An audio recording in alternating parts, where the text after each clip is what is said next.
Good morning students, welcome to offline classes for 8th standard. So as we are discussing the chapter called materials, metals and non-metals. In part 1 we have discussed about some important physical properties of metals and non-metals we have discussed in part 1. In today's part 2 we are going to discuss about some important chemical properties of metals and non-metals. So how metals react with the different kind of chemicals, what happens, how they behave chemically, how metals and non-metals behave, that we are going to discuss in this part 2. Let us discuss first one. You people are already here that what is rusting. So rusting means when you expose some kind of metals like iron or magnesium, when you expose to atmospheric oxygen or water, they undergo water rusting. So they react with oxygen, atmospheric oxygen, and they produce water oxides. Such kind of process what we call rusting. Here we see one example.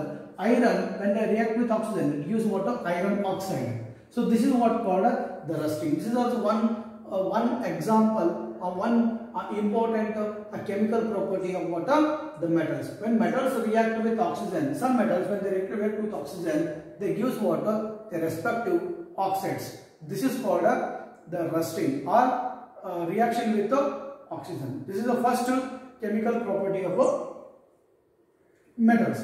Next one, some like sulfur. Sulfur react with oxygen, it gives water sulfur dioxide. This sulfur dioxide again, if you dissolve in water, it gives water sulfurous acid. So this sulfurous acid, so when you try to check it, it turns into blue litmus to red. So this indicates what this is a basic. So blue litmus to red. See here there are two papers we are having. Blue litmus paper and lead litmus paper, which help us to detect water whether it is acid or a base. Here this is water, the sulfurous acid, which is the metallic acids, oxides. So sulfurous oxide. This is when you check whether it is basic or acidic. If you check by using water, blue litmus paper, here blue litmus paper turns into water red litmus. This indicates water, this is water acidic. Usually non-metallic oxides are water. Non-metallic oxides are acidic in nature, where metallic oxides are in basic in nature. This is water, the first reaction what it takes place when metals react with the oxygen. The second reaction when metals react with the water. When metals or non-metals react with the water, what happens? Some metals react with water vigorously. See here, some metals when they react with water, they react very vigorously. Means they react with the water. For example, sodium and potassium, they react with water highly very reactively they react, and even they can catch fire also. So one example for that is what sodium and potassium. These are highly reactive metal and they react with water very vigorously. But some metals they react with water very slowly. Example called the iron. So iron react with water very slowly, whereas sodium react with water very vigorously. But some non-metals, they do not react with water at all. Some non-metals. Okay. So here when for example phosphorus, it do not react with water, but it will react with air vigorously. And even sometimes it catches fire also. Sometimes it catches a fire. Even if you expose the phosphorus openly, what happens? It reacts with air and it catches fire. Because of this reason, the phosphorus, it is stored in water. Because when you store in water, it will stop the cutoff. It will not react with the air. So this is water. Because of this reason, phosphorus is stored in water. Okay. Next, the chemical property of metals and non-metals, that's what reactions with acids. So when metals or non-metals, when they react with acids, what happens? So usually in any metal, when they react with acid, it gives what? The salt plus hydrogen gas. It releases what? hydrogen gas. So any metals when they react with the acids.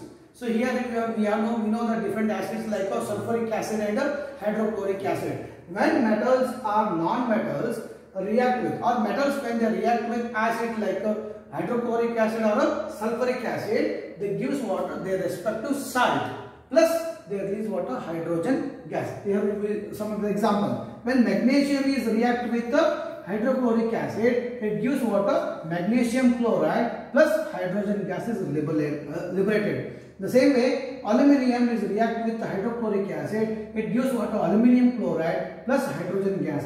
The same way, zinc react with hydrochloric acid, it gives water zinc chloride plus hydrogen gas. Next, iron react with the hydrochloric acid, it gives water iron chloride plus gives water hydrogen gases. So this is what reactions of metals when they react with the acids. They gives what they respect to salt plus hydrogen gas is liberated. This is when metals are react with the acids. But some metals like copper, like gold and silver, they do not react with the dilute acids, but they react with the sulfuric acids. Even if you try to boil them with the acids also, they would never react with these acids. And whereas non-metals, they do not react with any acids. Only metals react with acids and they release water and they forms water, salt and they release water, hydrogen gas. But whereas non-metals, they do not react with the dilute acids. Okay. Next, one more important chemical property of metals and non-metals, that is what? Reactions with the bases. So what happens when we discuss already what when metals react with acids, what happen. Now we will discuss about when metals react with bases, what happen.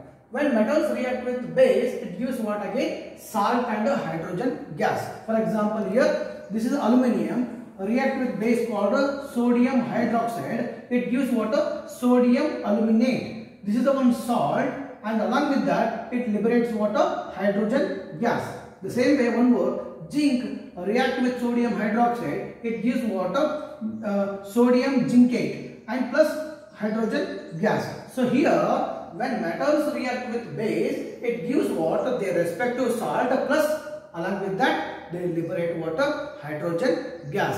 This is what takes place when metals react with the bases. But when non-metals react with bases, it is very complex reactions which is going to take place. Those reactions you people are going to discuss in your higher classes. So next reaction is what? A displacement reaction. So here you can do by some small activity. Take a copper sulfate solution in a beaker and containing the beaker containing what? Copper sulfate solution. You just dip a small iron nail into that and keep it aside for some time. So you will observe after sometimes if you observe that what happens here, this copper sulfate solution turns into bluish in color and this iron turns into what? A brownish in color. What is that happen here? So here you just see the copper sulfate solution, the iron you kept into the iron you kept or dipped into the copper sulfate solution, you get what? FeSO4. Iron sulfate you get plus copper metal you get. Means that iron displaces copper from the copper sulfate solution and it turns into what? Here copper is liberated. So here what happens? This iron is more reactive than the copper. So more reactive element displaces less reactive element from their compound. Okay, such kind of reactions what we call displacement reaction. In a chemical reaction, more reactive element displaces less reactive elements from their compound. Such kind of reactions what we call displacement reaction. You just see one more example. The zinc.